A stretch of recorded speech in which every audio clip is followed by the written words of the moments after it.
രാസവളം ഒട്ടും ഉപയോഗിക്കാതെ ജൈവവളം മാത്രം ഒരാളുണ്ട് നമ്മുടെ നാട്ടിൽ. വടകരയിൽ പഴങ്കാവിൽ സ്ഥിതി ചെയ്യുന്ന ശശി PPജിനെ നമുക്കൊന്ന് പരിചയപ്പെടാം. ചേട്ടാ നമസ്കാരം. നമസ്കാരം. ഈ രാസവളം തീരെ ഉപയോഗിക്കാണ്ട് എങ്ങനെയാണ് കൃഷി ചെയ്യുന്നത്? രാസവളം തീരെ ഉപയോഗിക്കാറില്ല. ഞങ്ങൾ തീർത്തും ജൈവവളമാണ് ഉപയോഗിക്കുന്നത്. എല്ലുപൊടി, വേപ്പിണ്ണാക്ക്, ചാണകപ്പൊടി, ആട്ടിൻകാട്ടം, പശുവിൻ്റെ മൂത്രം, ഇങ്ങനെയുള്ള വളങ്ങളാണ് ഞാൻ ഉപയോഗിക്കുന്നത്. അതുകൂടാതെ ഫിഷ് അമിനോ ആസിഡ് എന്ന് പറയുന്ന ഒരു ലായനി തയ്യാറാക്കിയിട്ട് അതും ഉപയോഗിക്കാറുണ്ട്.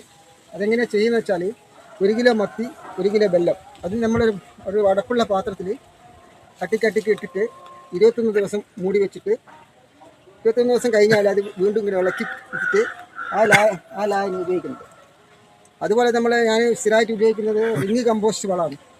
അടുക്കള വേസ്റ്റിലുള്ള എല്ലാ സാധനങ്ങളും, അത് വെള്ളേരിൻ്റെ തോട്, പഴത്തിൻ്റെ തോട്, അതുപോലെ തന്നെ വത്തക്കത്തോട്, ഇതൊക്കെ ഇട്ട് വെച്ചിട്ട് അത് പിന്നെ ഒരു വളമായിട്ട് മാറിയിട്ട് ആ വളമാണ് ഉപയോഗിക്കാറ്.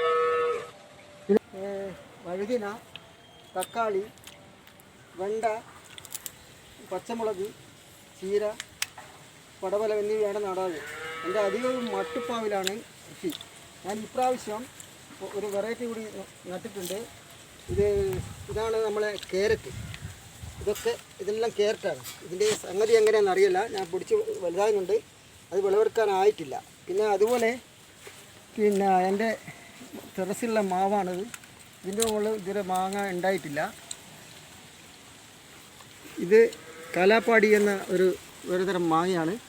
ഇത് നട്ടിട്ട് 2 വർഷം കൊണ്ട് ഇതിനോട് നിറയെ മാങ്ങ ഉണ്ടായിരുന്നു. ഇപ്രാവശ്യം ഇത് പൂത്തിട്ടില്ല.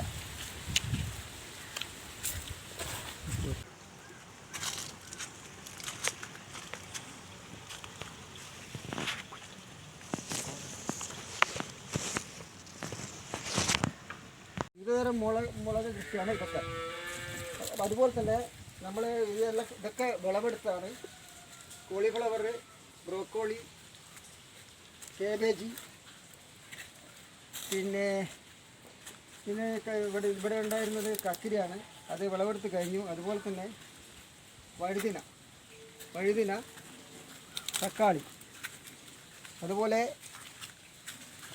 ഇപ്രാവശ്യം ഞാനൊന്ന് വെറുതെ ഒരു വെറൈറ്റി, ഈ കൈതച്ചക്കയാണ്. ഇത് മുള്ളില്ലാത്ത ഒരു തരം കൈതച്ചക്കയാണ്.